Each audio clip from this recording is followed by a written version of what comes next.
Samantala, 2,000 pamilya naman ang inilikas mula sa Islang Puting Bato sa Maynila dahil pa rin sa pananalasa ng Bagyong Christine. Ang mga kaganapan ihatid sa atin ni Boy Gonzales. Boy. Inilikas kagabi ng Manila City Disaster Risk Reduction and Management Office ang 2,000 pamilya mula sa Isla Puting Bato sa Tondo. Ito dahil sa hinampas ng malalakas na hangin at alon ang kanilang mga tahanan dulot ng Bagyong Christine. Ayon kay Barangay Chairman Anthony Igos, dinala sila sa Delpan Evacuation Center para magpalipas ng magdamag habang naghihintay ng paghupa ng panahon. Pakinggan natin si Barangay Chairman Anthony Igos. Chairman, ilang pamilya po lahat?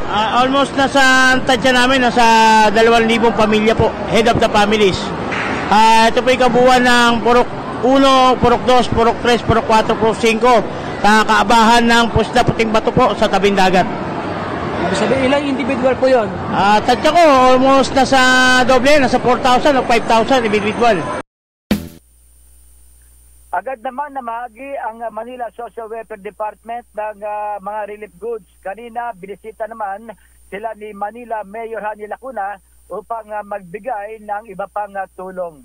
Para sa MBC TV Network News, ito si Boy Gonzales, una sa Pilipinas, una sa Pilipino. Maraming salamat, Boy Gonzales.